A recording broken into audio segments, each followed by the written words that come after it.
നമുക്ക് turbo theatre കുലുക്കും. ഇപ്പൊ കുലുക്കല് trend ആണല്ലോ.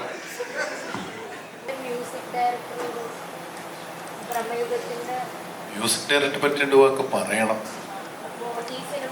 സുശീൽ ശ്യാമിന്റെ ശിഷ്യനാണ്. എങ്ങനെയായിരുന്നു ആ സ്റ്റേറ്റ്മെന്റ് കണ്ടത്?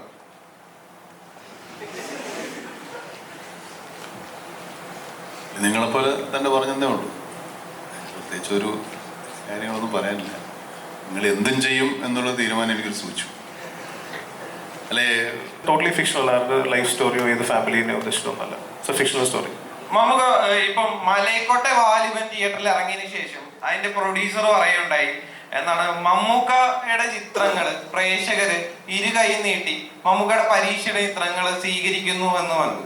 അപ്പം പക്ഷെ പ്രേക്ഷകർക്കറിയാം, ആ സ്റ്റേറ്റ്മെന്റ് കേൾക്കുമ്പോൾ തന്നെ പ്രേക്ഷകർക്കറിയാം എന്താണ്, ഞങ്ങൾ കണ്ട കാലം മുതലേ യഥാർത്ഥത്തിൽ ഈ ആക്ടർ അൺപ്രഡിക്റ്റബിൾ ആണ് എന്ന അർത്ഥത്തിൽ നമുക്കറിയാം, എന്തും ചെയ്യും എന്ന അർത്ഥത്തിലും നമുക്കറിയാം. അപ്പൊ മമ്മൂക്ക എങ്ങനെയായിരുന്നു ആ സ്റ്റേറ്റ്മെന്റ് കണ്ടത്?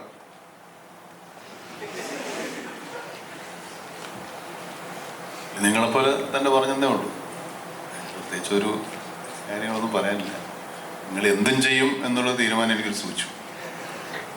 അല്ലേ, എന്നെ സംബന്ധിച്ചിടത്തോളം എന്തും ചെയ്യണം എന്ന എൻ്റെ ആഗ്രഹം അങ്ങനെ തന്നെയാണ്. അതിന് എന്ത് സിനിമയിൽ ഇത് നമ്മൾ വന്നപ്പോൾ ഇപ്പോൾ കാണുന്ന ഈ ഒന്നും പ്രതീക്ഷിച്ചിട്ടല്ല സിനിമയിൽ വന്നത്. സിനിമയിൽ ഞാൻ പ്രതീക്ഷിച്ച സിനിമ മാത്രമാണ്. എനിക്ക് സിനിമ മാത്രമേ ഇഷ്ടമുള്ളൂ. ബാക്കി കിട്ടുന്നതൊക്കെ ബോണസാണ്. അപ്പോൾ ബോണസിനെ കുറിച്ച് ആലോചിക്കാതെ തന്നെയാണ് സിനിമയിൽ ഞാൻ അഭിനയിക്കുന്നത്. ഇനി അങ്ങോട്ടും അങ്ങനെ ആവാനാണ് എൻ്റെ ശ്രമം. പക്ഷെ ഒരു കാര്യം എനിക്ക് നിങ്ങളോട് ചോദിക്കാനുള്ള കൂടെ ഉണ്ടാവും. വഴിയിലിട്ടിട്ട് പോയി കളയും. റൈറ്ററിൻ്റെ അടുത്തായിരുന്നു. ഞങ്ങൾ മ്യൂസിക് ഡയറക്ടറെ പറ്റി ഒക്കെ പറയണം. സുശീൽ ശ്യാമിന്റെ ശിഷ്യനാണ്. ഈ സിനിമയുടെ പോസ്റ്ററും ഇത് ബ്ലാക്ക് ആൻഡ് വൈറ്റ് അങ്ങനെ എല്ലാ ആസ്പെക്റ്റുകളൊക്കെ ഇങ്ങനെ ആൾക്കാർ ഒരു പ്രതീക്ഷയ്ക്കുള്ള കാരണമായി നിൽക്കുന്ന സമയത്താണ് ഇതിൻ്റെ ഒരു ഫുൾ സൗണ്ട് ട്രാക്ക് വരുന്നത്. ഈ അടുത്ത കാലത്തൊന്നും അങ്ങനെ സിനിമയുടെ ഫുൾ സൗണ്ട് ട്രാക്ക് ഒരുമിച്ച് ഇറക്കിയിട്ടില്ല. കുറേ നാളായിട്ടില്ല എന്ന് തന്നെ കരുതുന്നത്. ചില ഒരു പാട്ട് രണ്ട് പാട്ടൊക്കെ വെച്ചാണ് ഇറങ്ങാറുള്ളത്. ഇതിൻ്റെ എല്ലാ തീമും കുഞ്ചാമൻ പൊട്ടിയുടെ തീമാണെങ്കിലും ബാക്കി എല്ലാതും ആണെങ്കിലും അത് എല്ലാ ലാംഗ്വേജിലും വന്നിട്ടുണ്ട്. അത് സൃഷ്ടിച്ചിട്ടുള്ള ഈ സിനിമ കാണാൻ വരുന്നവരുടെ മൈൻഡിൽ എന്തൊരു ഭാവത്തിൽ വേണം നമ്മൾ വരാൻ ആ സിനിമയിൽ കാത്തിരിക്കണം എന്നുള്ള ഒരു ഇത് തരുന്നുണ്ട്, ഒരു മൂഡ് ക്രിയേറ്റ് ചെയ്യുന്നുണ്ട്. സോ സിനിമ ഇറങ്ങുന്നതിന് മുൻപേ ഈ മ്യൂസിക് കംപ്ലീറ്റ് ആയിട്ട് പുറത്ത് വിടുന്നുണ്ട്. അപ്പോൾ അത് സിനിമയിലെ ഏറ്റവും ഇമ്പോർട്ടൻ്റ് ആയിട്ടുള്ള ഒരു കാര്യമാണ്. സോ എങ്ങനെയായിരുന്നു ഇതിൻ്റെ മ്യൂസിക്കിൻ്റെ ഒരു നിങ്ങൾ വർക്ക് ചെയ്തത് എങ്ങനെയായിരുന്നു? പണ്ടത്തെ കാലത്ത് എന്തൊക്കെ ഒരു എലമെന്റ് കൊണ്ടുവന്നിട്ടുണ്ട്?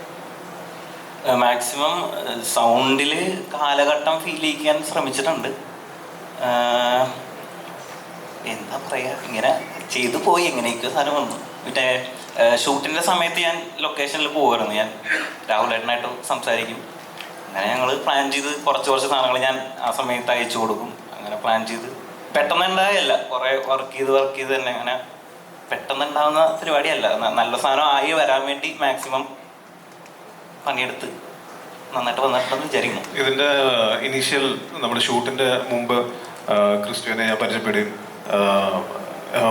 ഞാൻ ആകെ പറഞ്ഞത് ഇതൊരു പീരിയഡ് ഫിലിമാണ്, മമ്മൂക്കയാണ് ലീഡ് ക്യാരക്ടർ, ഒരു ഫിക്ഷണൽ സെറ്റിംഗ് ആണ്, ബ്ലാക്ക് ആൻഡ് വൈറ്റ് ആണ് എന്ന് പറഞ്ഞുള്ളൂ. അപ്പോൾ തന്നെ എനിക്ക് ക്രിസ്റ്റോ ഒരു ഡെമോ എനിക്ക് അയച്ചു തന്നു.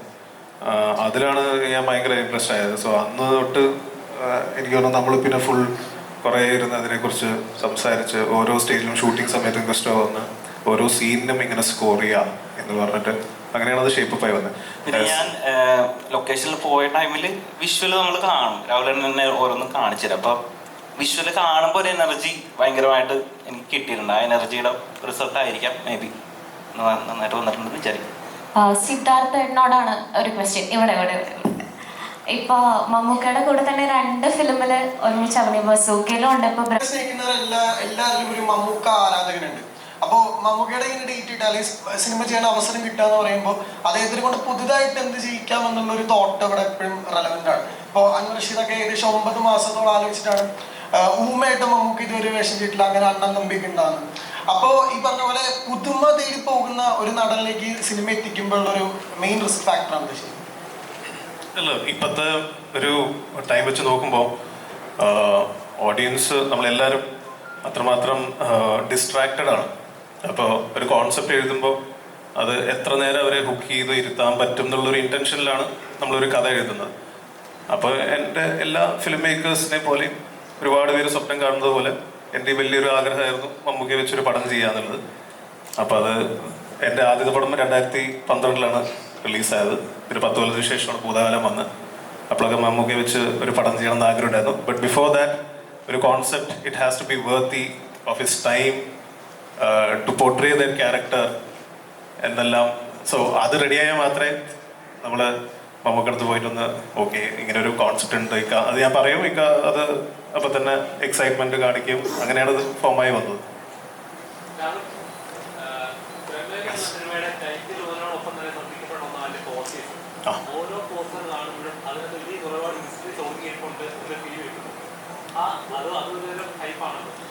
നമ്മൾ ഹൈപ്പ് ക്രിയേറ്റ് ചെയ്തിട്ടില്ല. നമ്മള്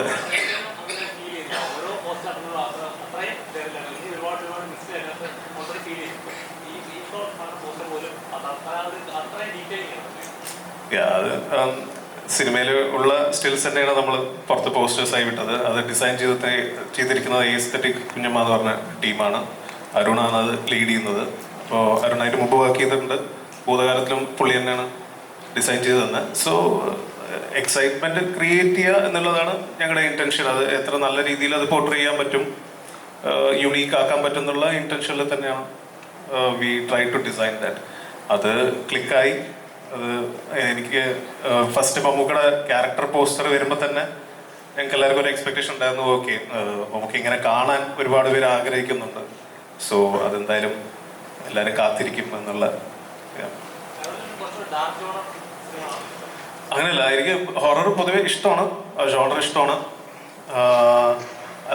കോമഡി ഫിലിംസും കാണും, റൊമാൻറ്റിക് ഫിലിംസും കാണും, പല ജോണറുള്ള ഫിലിംസും കാണും. പക്ഷെ ഈ അടുത്തായിട്ട് കുറച്ചെന്തോ ഹൊററിലേക്ക് ഇത് അങ്ങനെ വിചാരിക്കുന്നത്. നിങ്ങൾ ഭൂതകാലം കണ്ടിട്ട് ഇത് കാണുമ്പോൾ ഇത് ഭയങ്കരമായിട്ട് പേടിക്കും എന്നുള്ളൊരു ഇന്റൻഷനിൽ വരരുത്.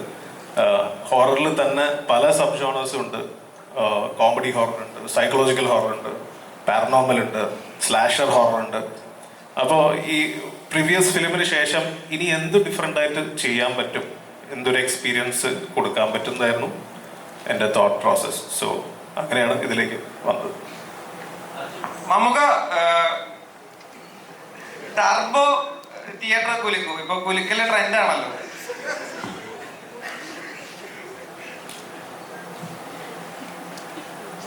വരട്ടെ ഉണ്ടല്ലോ. രാഹുലേട്ടന് ഫേസ് ചെയ്തേക്കുന്ന അല്ലെങ്കിൽ ചലഞ്ചിങ് ആയിട്ടുള്ള ഒരു കുറച്ച് കാര്യങ്ങൾ എന്തായിരിക്കും ബ്രഹ്മയുഗത്തില്? അതെ, ഫേസ് ചെയ്ത എനിക്കൊരു പേടിയായിരുന്നു മമ്മൂക്കടൊപ്പം ആദ്യം ആക്ഷൻ കട്ടെന്നൊക്കെ പറയാം. ഓൾറെഡി ഒരു ഹൊറർ ഫിലിം ചെയ്തതാണെങ്കിൽ പോലും മമ്മൂക്കയുടെ കൂടെ ആയതുകൊണ്ടും ബ്ലാക്ക് ആൻഡ് വൈറ്റ് ആയതുകൊണ്ടും കൂടുതൽ കാര്യങ്ങൾ ശ്രദ്ധിക്കേണ്ടതായിരിക്കുന്നു ഫിലിമില്. അപ്പൊ അതിൽ ഫേസ് ചെയ്തേക്കുന്ന ചാലഞ്ചസ് എന്തൊക്കെയായിരിക്കും? ചാലഞ്ചസ് ഉണ്ടാവും, എല്ലാ ഫിലിമിലും ചാലഞ്ചസ് ഉണ്ടാവും. But as long as you have A very good team, technical support, production house and actors was very supportive. നമ്മളത് അറിയില്ല ആക്ച്വലി. ഓരോ ദിവസം കഴിഞ്ഞ് പോകുന്നത് നമുക്കറിയില്ല. എല്ലാ ദിവസവും നെക്സ്റ്റ് ഡേ എന്താണ് ഷോട്ട് എടുക്കാനുള്ള എന്നുള്ള എക്സൈറ്റ്മെന്റിലാണ് ഞാനിങ്ങനെ രാത്രി ഓരോ ദിവസവും ഇരിക്കാറില്ല. അപ്പോൾ നാളെ നമുക്ക് ഇത് ചെയ്യും, ഈ സീൻ ചെയ്യും എന്നുള്ള സെയിം വിത്ത് എവരിബഡി. ഞങ്ങൾ എല്ലാവരും എക്സൈറ്റ്മെന്റിലാണ് ഇരുന്നിട്ടുള്ളത്. So the whole process is challenging. അത് എങ്ങനെ എക്സിക്യൂട്ട് ചെയ്യുന്നു എന്നുള്ളതാണ്. സോ ഫോർ ദാറ്റ് നല്ലൊരു ടീം വേണം. ഇതേമാതിരി sound plays a very good. JD ആണ് സൗണ്ട് ചെയ്തിട്ടുള്ളത്. ഈ ഇത്തരം സിനിമകൾക്ക് sound it plays a very important role. And supporting cast like മണികണ്ഠനുണ്ട്, he's done a very good. My editor Shafeeq is done an amazing job. And ഇതിൽ പാട്ട് എഴുതിയിരിക്കുന്നത് my 2 ADs ആണ്. പൂമണി മാളിക എന്ന് പറഞ്ഞ പാട്ട് അമ്മൂമറിയ അലക്സ് എന്ന് പറഞ്ഞ പെൺകുട്ടി എഴുതിയിരിക്കുന്നത്. ആൻഡ് നമ്മുടെ എല്ലാവരുടെയും ഫേവറേറ്റ് ആയ ഗിരീഷ് പുത്തഞ്ചേരി സാറിന്റെ മകൻ ദിന്നാഥ് പുത്തഞ്ചേരിയാണ് 3 പാട്ട് എഴുതിയിരിക്കുന്നത്. So it's a very collective എഫേർട്ടാണ്. സോ അങ്ങനെയാണ് ഒരു പ്രൊജക്ട് അതിന് സ്ട്രെങ്ത് വരുന്നത്. It's only female character in film. So ചോദ്യങ്ങൾ എന്തെങ്കിലും ഉണ്ടെങ്കിൽ ചോദിക്കാം.